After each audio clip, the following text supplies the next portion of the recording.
에디트 페이지 중앙 아이콘 셀렉트 모드 옆에 있는 트림 모드를 사용해 클립 간의 타이밍을 조절하면 영상을 섬세하게 편집할 수 있습니다. 마우스 포인트의 위치에 따라 롤, 리플, 슬립, 슬라이드 도구로 변환됩니다. 그래서 모드 변경 과정에서 시간이 줄어드는 만큼 작업 속도가 향상됩니다. 지금 여러분이 사용하고 있는 컷 편집 방식보다 편리한지 아니면 불편한지 저는 알 수가 없습니다. 하지만 더 편할 수 있는 가능성과 선택권을 드리기 위한 영상입니다. 이미 알고 있지만 다른 이유로 사용하지 않는 분들이 아니라 트림 모드의 편리함을 몰라서 사용하지 못하고 있는 초보분들을 위한 영상입니다.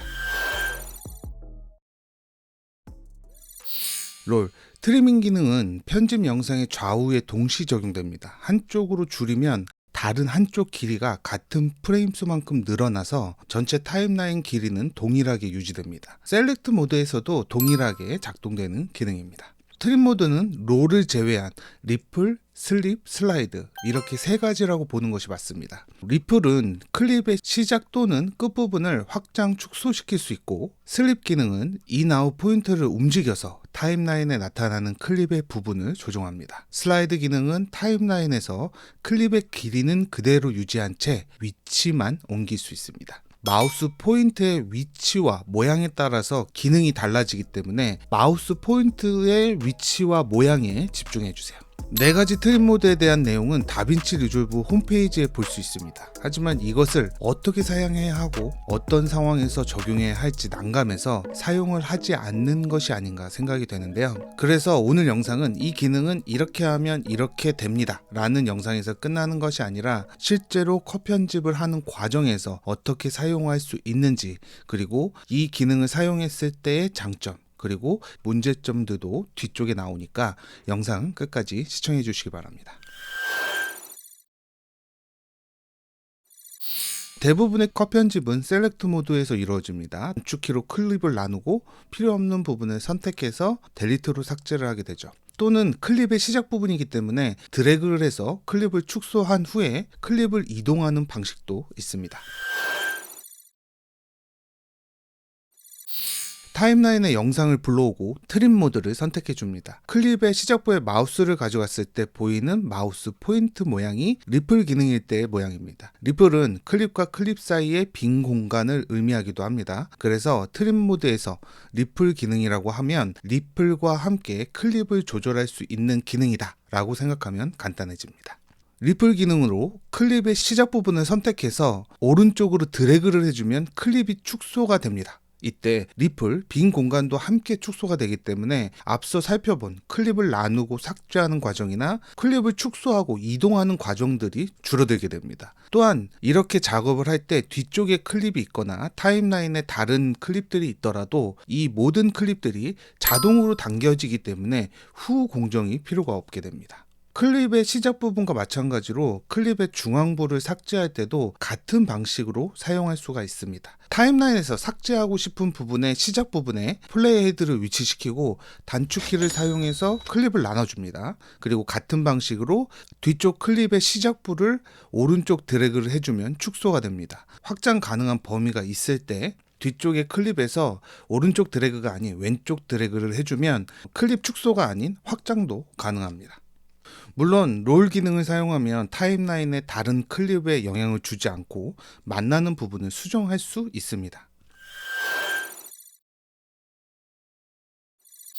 슬립과 슬라이드 모두 선택된 클립의 길이의 변화를 주지는 않습니다. 중앙에 마우스를 가져갔을 때 나타나는 슬립 기능은 클립의 위치를 고정하고 영상의 시간을 변경할 때 사용하고, 반대로 중앙 하단에 가져갔을 때 나타나는 슬라이드 기능은 클립의 위치를 변경하지만 영상의 시간에는 변화가 없습니다.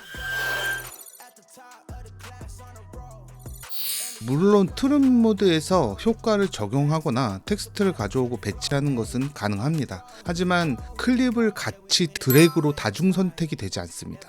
그래서 셀렉트 모드를 사용하거나 순서대로 배치된 클립은 Shift를 눌러서 클립을 선택하는 방식으로 다중 선택을 해야 하고, 트랙이 다른 자막과 함께 선택할 때는 누르고 클립을 선택하면 다중 선택이 되니까 함께 트림 모드를 사용하면 자막과 영상 동시에 같은 효과를 얻을 수 있습니다.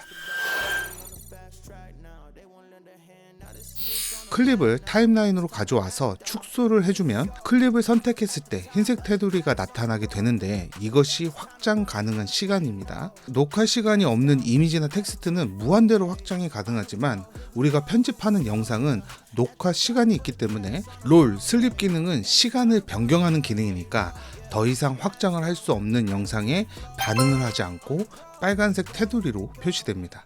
슬라이드 기능은 위치 변경이니까 이동은 가능하지만 앞쪽 클립을 축소하는 이동만 가능하고 뒤쪽으로의 이동은 불가합니다. 이 또한 클립이 3개가 배치된 타임라인에서는 작동이 되지 않습니다. 타임라인에 영상을 불러오고 리플을 제외한 나머지 3가지 롤, 슬립, 슬라이드 기능은 활용성이 좀 떨어지긴 합니다. 클립이 자유롭게 확장, 축소가 가능한 상태가 된다면 이 3가지 기능을 활용해서 작업하는 데 도움을 받을 수 있다는 것이죠. 그리고 리플 기능의 경우 뒤쪽의 타임라인들도 영향을 받기 때문에 다른 클립이나 트랙에 영향을 줄 것인지 다른 클립이나 트랙에 영향을 주지 않고 서로 맞닿은 이 두 클립에서만 조절을 할 것인지를 선택해서 내가 잘 사용하면 활용성이 올라가는 것이죠. 지금 컷 편집을 진행하고 계신 분들은 이런 것들을 새로 익히고 새로 적용해 보는 것이 귀찮습니다. 기존에 하던 방식대로 그대로 유지하는 것이 훨씬 더 편할 수 있습니다. 편집 스타일에 따라서 상황은 물론 많이 달라질 수 있지만 초보자분들이라면 영상과 자막 트랙 그리고 오디오 트랙 정도의 적은 트랙으로 컷 편집을 하는 경우가 훨씬 더 많기 때문에 트림 기능을 사용하는 것은 좋은 선택일 수 있습니다. 또한 여러 개의 클립을 사용하고 아주 많은 트랙을 사용한다고 하더라도 컷 편집 단계에서 트림 기능을 활용한다면 좋은 선택이 될 수도 있다는 것이죠. 그래서 오늘은 트림 모드로 컷 편집하는 방법을 알려드렸고요. 초보자분들이라면 더 활용성이 올라갈 수 있을 것 같습니다. 그렇다고 해서 여러분들이 이 기능을 사용하지 않는다고 해서 여러분의 편집이 잘못됐다 이런 것이 아닙니다. 여러분이 편한 작업을 하되 이런 기능도 있으니까 한번 사용해 보시라고 영상 제작했습니다.